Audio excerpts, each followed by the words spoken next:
And there are moments like when we're going to get hijacked and giving ourselves grace for those moments, but recognizing a lot of times it's just pure lazy focus.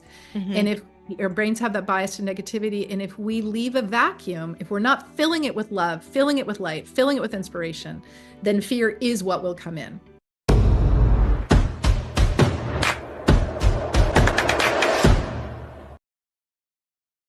This is a good time to talk about that book that's behind you, Susan. Um, Yes, Ellie's book, which I'm yeah. halfway through, and I love, love, love it.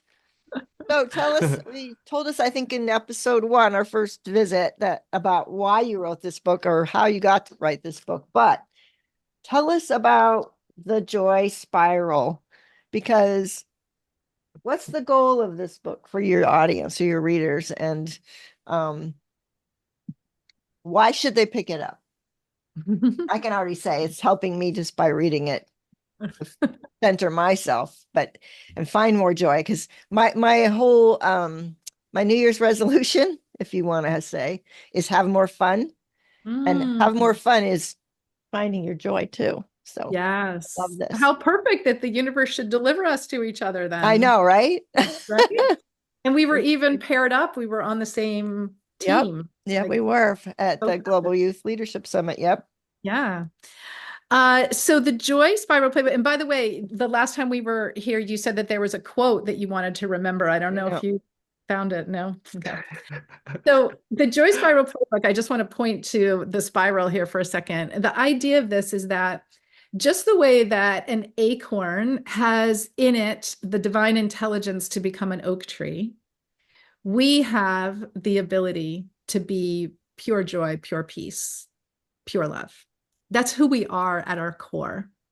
But life has taught us something very different. And we're often sleepwalking through life and we're just reacting to things and we feel very separate from everybody. And so we have forgotten who we really are.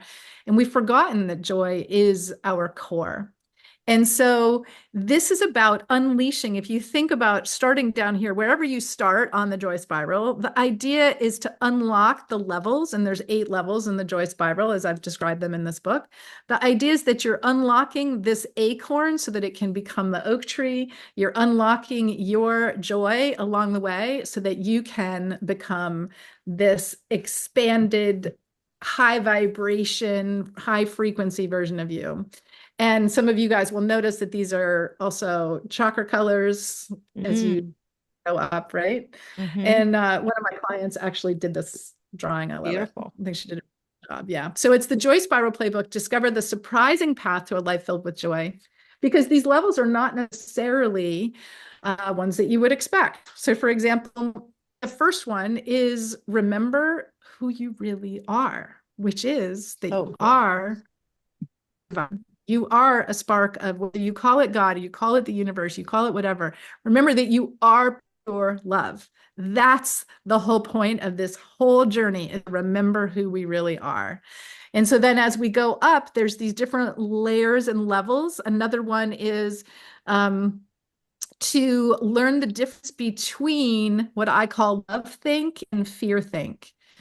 Always putting energy into the world. Every thought that we think has energy to it and is putting energy out there.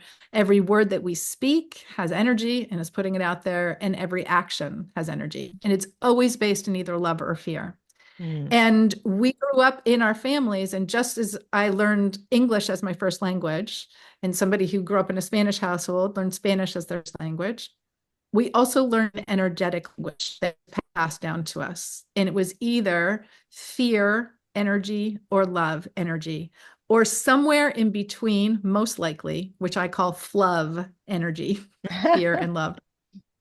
So there's love think and fear think are the 2 ways that we can look out at the world. Fear think would contract us, have us worry, have us super protective, have us in judgment. It would be all of those red zone kind of emotions that we've talked about.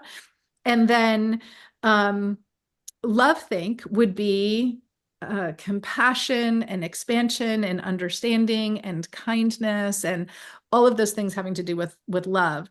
And Mm. so if we think about Ben and the opportunity that he had to go to Greece. If I was thinking purely in fear think, it would be no, not happening. Too many things could go wrong. But doing the practice of always expanding into love think, I still could have decided that he wasn't going to go based on love think, but I want to open and expand the possibilities so that whatever decision I'm making it from a place of love. And so it's training ourselves to see the world through that framework of love. What would love think now? What would love do now? And so then, yeah, there's just these different levels. One of them is to clarify and purify your belief system so that those limiting beliefs aren't in the way. Adopt really empowering beliefs like the universe is working for us, for example. And there's then the final one is all about playing with joy. So we don't make a lot of time for joy in our lives. We are really, really good at studying pain, and we're not really, really good at studying joy. You know, if we're going through a day and we're having a really crappy day and something joyful happens, we'll be like, oh, that's nice. And then we'll quickly go back to the pain. Yeah. But if we're having a really joyful day and something painful happens, we abandon our joyful day and then we start telling ourselves about the pain again and again and again. Yeah. I had an example of that in my neighborhood last week where some kids came through the neighborhood and they stole, people had gotten tired and gone into their houses and left their candy outside with the cauldron or whatever the for thing Halloween. was. Yeah. For Halloween. Yeah. And kid came through and stole all of the candy and all of the bowls and everything. And one of the people in the text group was like, I'm so mad. And it was like before that, she'd been having this incredible night and it was a beautiful night here. They were outside, they were listening to music, they were interacting with people who were coming. And it was like this beautiful memory. And then all of a sudden, this thing happened, which honestly, the thing that they stole was, I don't know, $20 worth of candy and a $5 container or whatever, like not the end of the world, right? But how willing, and I don't mean to call her out, it's just a great example of what we do, how ready we are to abandon that place of, oh, this is a really great day, as soon as something happens that we're not happy about. And so it's being really intentional about inviting joy in and playing with joy. And I talk about the difference between internal intentional joy and circumstantial joy. So we tend to think of joy as something like a circumstance happens out there and then we get to feel joyful. But if we rely on that kind of joy, that's outside in joy. And we're only going to feel it when something amazing happens. We get married, we have a baby, we get a promotion, like whatever. And it's short-lived. It's short-lived.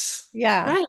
But there's this whole other joy, which is an inside out joy, which proceeds from our intentions for it. I call it intentional joy. And it's like, that's the lens that I am going to look through today. What are the things that bring me joy? So last week I was getting in my car. I was about to go in and speak at a panel in Boston. And suddenly a breeze came through and all of these leaves started dancing through the sky and just came down. And it was just so beautiful. It was just this moment that was like, yes, please. And it was a moment that could have been gone like that, but I expanded it and paid attention to it to grow it bigger. Yeah. I think we don't often pay attention. That's it. Or we'll just go, oh, that's pretty. Move on.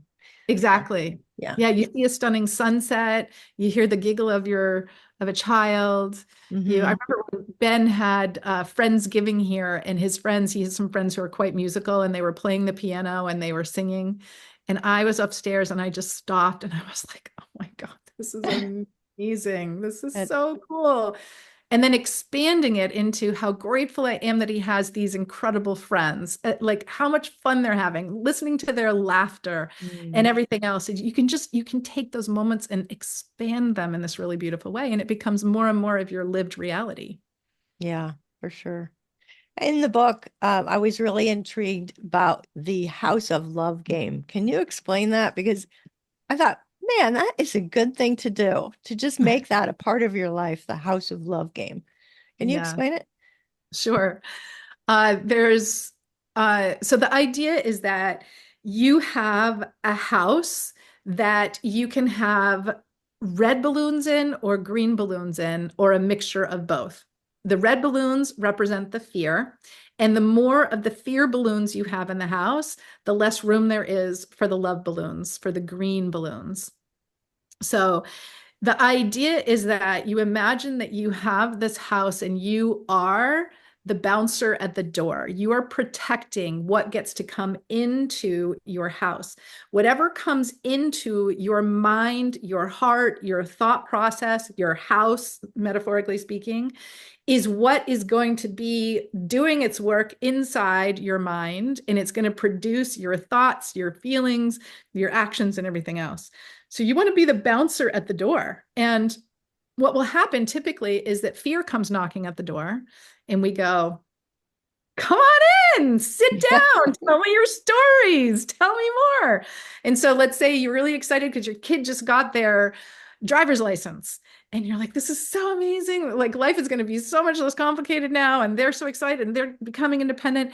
And then all of a sudden this little thought comes, and it's, yeah, but what if they get in an accident? Yeah. Right? And so now fear has knocked at the door. And if we're not careful, we open the door and we say, come on in. And fear sits down and we go, yeah, tell me more about that. And fear's like, well, yeah, they might be in a ditch right now. And imagine if the sirens are going, and imagine if this is happening and how scared they might be. And we're like, we are listening with rapt attention. And so now we're filling our house with the red balloons. And then that's our experience is going to be that fear think, that fear-based way of seeing the world, the anxiety, the worry, and everything else.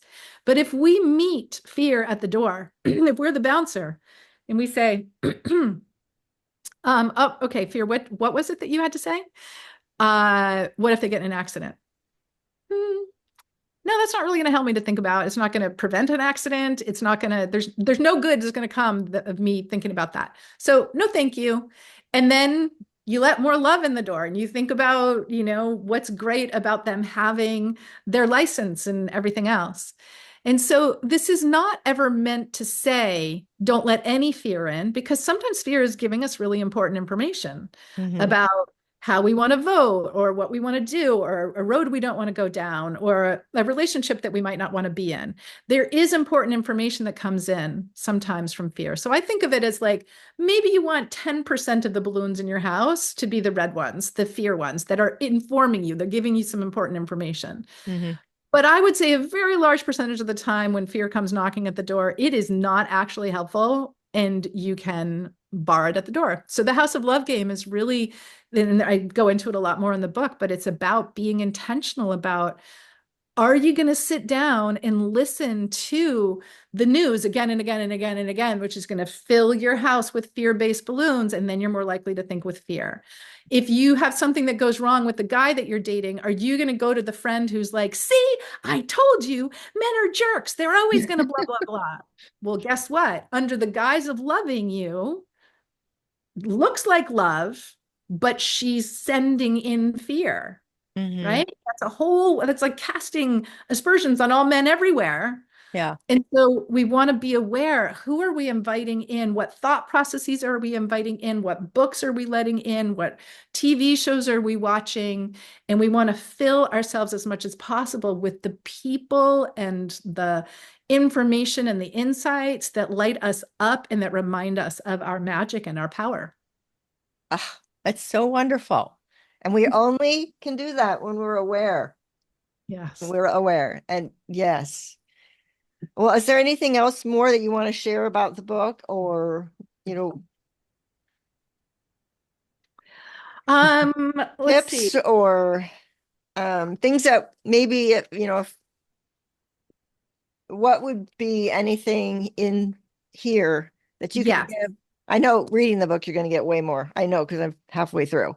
But if you could give 3 things to help someone without reading the book. Yes. Let's see. There are a lot of joy activators in the book, which are ways that you can activate your joy, that it gets to be a stronger and stronger thing in you. And with neuroplasticity, neurons that fire together, wire together. So the more that we do this practice, the more readily we create these superhighways in our brain to these good feelings. So one of them that I can share is called the ABCs of Joy. And the idea is that there's so much that we can get from an experience that goes beyond just the experience itself. So if you are excited about, for example, we had Parents Weekend recently at Ben's College, and I could just be there and sort of be half-heartedly there. I could be there and be fully present for everything and just soaking it in, hugging him and meeting his friends and just being fully in the moment. There's a lot of different ways that your body can go and do something, but you experience it very differently based on your mindset. Yeah. And so the ABCs of joy is that you want to anticipate, because you're laying down tracks just when you anticipate, like, I'm so excited to see Ben. I can't wait to hug him. I can't wait to hear about how this class is going.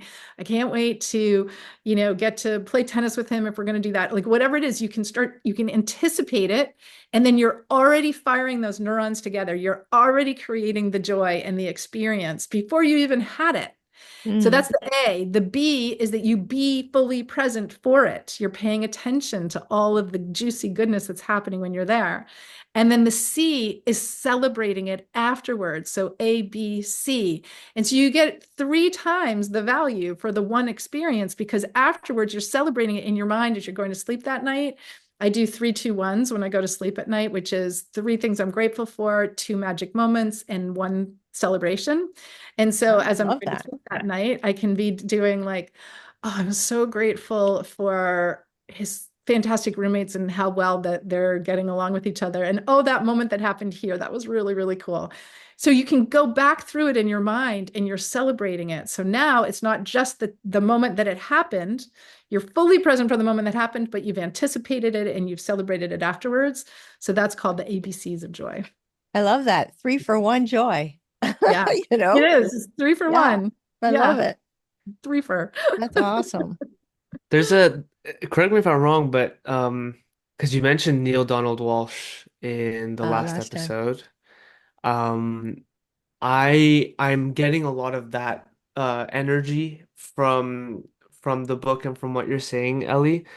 I did his Mind Valley course, and it was one of the most transformative pieces of content that I've ever consumed because of how he talked about being one with the divine and this energy. It's all just one. And, he mentions how, you look at a lamp and then you say, I am the lamp, and the lamp is me, right? Like, because we're all just connected. Everything is connected. It's all just one, and not having like a separation between you and some higher power, understanding that you are that higher power, you are part of it.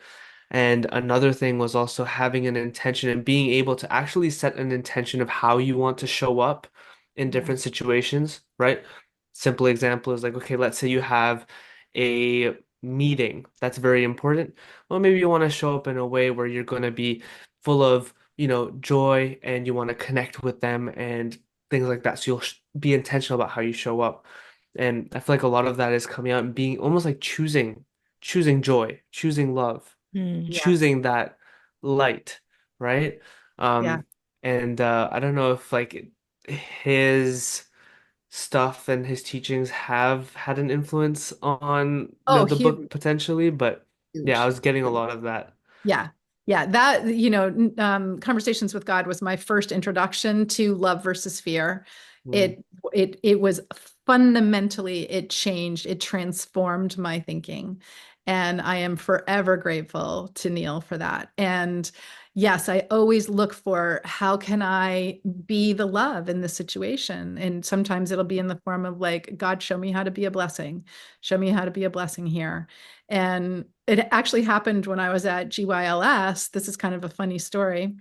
I got to GYLS. They were training us all on our away teams and our home teams. So for anybody who's listening, the home team is you're going to be with your pod in the dorm, and you would debrief at night after the teens had all these experiences, and you'd get to know them really well and everything. And then you'd have your away team for Olympics games and stuff like that. And everybody kept saying that home team is going to be amazing. You're going to love it. The debriefs are incredible. They're really amazing.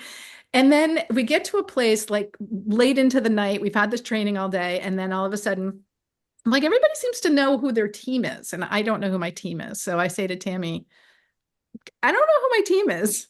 And she says, oh, I need to talk to you afterwards. And I was like, okay.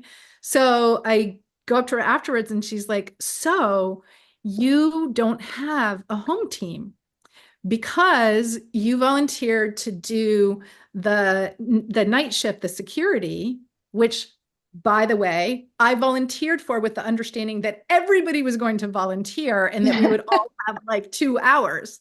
But apparently not everybody had volunteered. So suddenly I had been tapped to be like the security person at night. Now, I am very much a team player. I was there to be a team player. I was like, okay. And she said, and we wanted to make sure that you would be able to sleep during the day and everything. And I'm thinking in the back of my mind, like, nobody puts baby in a corner. Like, you want me to walk the hallways at night? Like, that's like that ego rising up of like, that's what I came here to do. And then like that part of me that's like the identity of, I was a 7th grade English teacher. I am paid to speak at high schools. Like, you want me to walk the hallways at night? That's what you want. But I'm so proud of the fact that that lasted 5 minutes, if that. It was so fast because I'm always thinking, what's the gift in this? How do I be a blessing? I always know, like, okay, apparently my human was attached to an idea that I didn't know I was attached to, which is that I was supposed to have a home team. And apparently there's a different plan in mind. And so I wrote in my journal, I felt the feelings and everything else. And then I turned it over to God and I said, show me how to be a blessing. And whether you think of it as love or universe, whatever it is, you want to develop an ability to have a conversation with that, like to be asking for that guidance. So show me how to be a blessing. And then sure enough, the next day, there was this whole thing that happened at registration that I was able to help with because I didn't have a team. The whole thing changed because I didn't have a team. There was like a little confusion here, and I don't need to go into all the details of it, but it was really clear afterwards that that's exactly why I didn't have a team, because I would have been lined up along the courtyard waiting for my people to be delivered to me, and Like I wouldn't have been there. What'd you say? Like you were? Like we were. Yeah. And I wouldn't have been there for this moment when there was some confusion about what was happening. And so the parents and kids were coming through, and there was a missing piece of information of us of us being able to know, oh, this person's in dorm pod, whatever, here, we're going to take them. So we're supposed to be escorting people to where they go, but that piece of paper is missing. And so Tammy's looking for the piece of paper. I realized there's kids and parents coming through this line who now have already the uncertainty of coming to a place where they don't know anyone. They don't know what's going on. They don't know anybody. They're coming from 30 different countries. They're whatever. And I remember being in that line with my son. And I was like, there is no more room for uncertainty for these people. Yeah. And so I just stepped up and I was like, hey, come on over here. So we're just looking for a piece of paper. And like, I'm talking to the kid. I can imagine what emotions you might have. My son did this. I'm talking to the parent. You're not going to believe you're going to have the most amazing time. Like, I'm just putting everybody at ease. I'm just doing what you would naturally do. But I wouldn't have been there to do that if I had been along the outskirts, right? And then as it turned out later on, they did need me to take over for somebody a couple of days later. And so it's how quickly can we get back to that faith, going back to Neale Donald Walsch, that this is all happening perfectly, that we are all connected, that there's always a gift, there's always a blessing. How quickly can we turn our hearts over to love, to light? Okay, this isn't what I thought it was going to be, but show me where to go now. You know what this is about. I do not. I am yours to command. We are, as I call it, God-godding. We are the hands and the feet of God here on earth, of love here on earth. And we're here to be that pure love channel. And we can't do that if we're all up in our ego. How very dare you? Yeah. You know, like not give me a team. Yeah. And so, yeah, so that to me was just a great example of when you do this practice again and again and again, you very quickly can just go to, okay, Show me how to be a blessing. I love that. I actually used, so the love and the fear, versus there's only this or this. And I love that. There's only this or this. And I was on a walk and my stupid brain started going to fear-based things. And I went, nope. What did Ellie say? Nope. Love, love, love, love, love. And I started smiling. All of that went away because I just went, no, love, love, love. There's no reason for fear. Yeah. There's no reason to be fearful. And there are moments like when we're going to get hijacked, and giving ourselves grace for those moments, but recognizing a lot of times it's just pure lazy focus. And if our brains have that bias to negativity, and if we leave a vacuum, if we're not filling it with love, filling it with light, filling it with inspiration, then fear is what will come in. It is what will come in the door if we're not careful and about who and what we want in our world and in our life and in our thinking. And that's going to affect what we pass down to our kids, because just as we learned an energy language from our parents, we are passing that energy language down to our kids. So if we learn Spanish, we pass down Spanish. If we learn fear think, if we're not careful, we pass down fear think. Like my mom with, she's trying to make you fat. Yeah. Yeah. Ah, this is so good. Oh my goodness. Well, you've mentioned a couple of books. You've mentioned some things. We'll put all the links to that in the show notes. In fact, Ellie, when we're over, you put those into a document so we can do that. Go get this book. I'm halfway through. It's already changed me from fear to love, to change my mindset, to be aware. I can't wait to finish it. And maybe when I do, we'll have you back to see a follow-up. Yeah, sure thing. Sure thing. Right? Yeah. And Ellie, you mentioned that you are a coach for parents. Tell us more about that and how people can find you, because I think people are going to want to find you. Yeah, for sure. First of all, I want to clarify that I am a women's empowerment coach. And so it includes parenting, it includes relationships, it includes peace and joy, and it includes really being the light that you came here to be in the world, whatever that means for you, whether it's in a small way with your family or whether it's in a bigger way, and developing your voice out there in the world and being a voice for love and a force for good. And so the best way to contact me is Ellie, ELLIE, at thenewbrave.com, BRAVE. And as I mentioned the last time, I would love to gift your listeners with I've got 2 parenting courses, and the first one is called Momology, and it's a 3-module course that I would love to gift them with. So if they write to me and they say, I heard you on Susan and Rehan's podcast or Teen Talks podcast, then I will be very happy to set them up with Momology. And I do one-on-one coaching with people. So if you're interested in doing some one-on-one coaching, I don't take on a ton of private clients, but I have a waiting list right now if that's something people are interested in. And then I'm launching a group coaching program the first week in December. And I am so excited about this. It's called Diamonds of Light.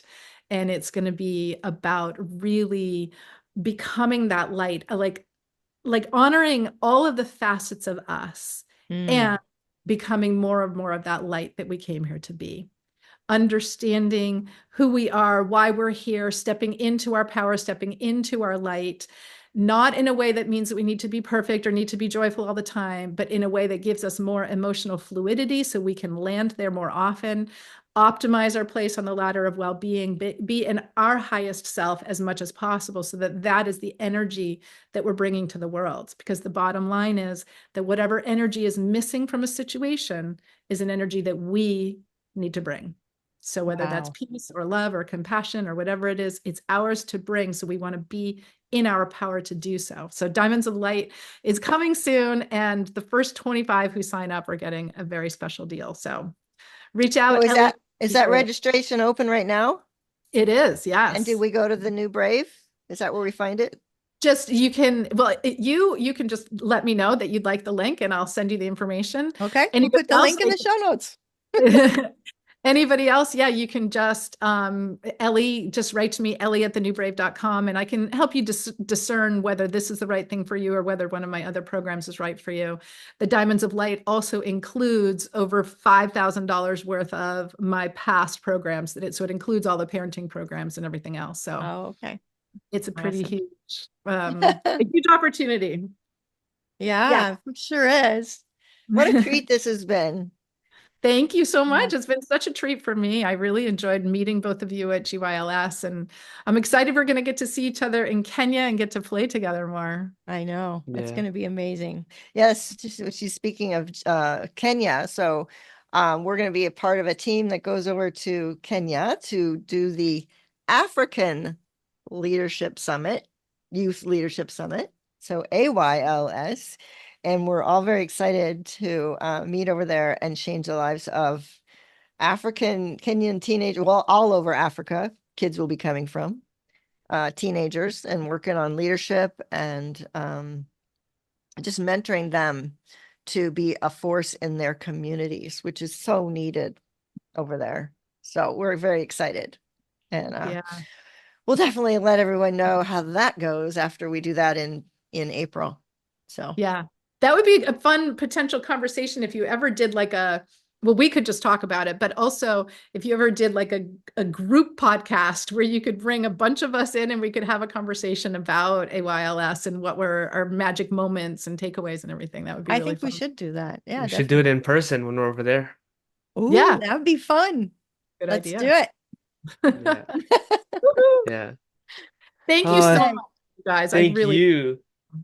Thank you. Thank you so much. Thank you for opening up and sharing everything that you've shared. This has been awesome. Like, really, thank you so much. We appreciate it. And I'm sure that the viewers and the listeners have appreciated it as well. Yeah, any And I think last we were going to words? have one episode, and now we're probably at 3. Yeah, we are. We definitely are. This this is the end of part 3 for sure. Just find me at the New Brave Co on Instagram and connect with me on Facebook at Ellie Bassick-Trovato. So we can chat there too. There we Perfect. go. Yeah. Perfect. All the links will be in the description in the show notes. But yeah, feel free to connect with Ellie. Feel free to comment on this video, share it with anyone, like whether it was part 1, part 2, or part 3 Or all of of them. the podcast, or all of them. Share it with whoever you think can benefit from it. Share it with all your friends, your family, whoever it is. And yeah, we look forward to seeing you all next week for another episode of Teen Talks. Until then, take care. We love you all. And peace. Bye. Whoa.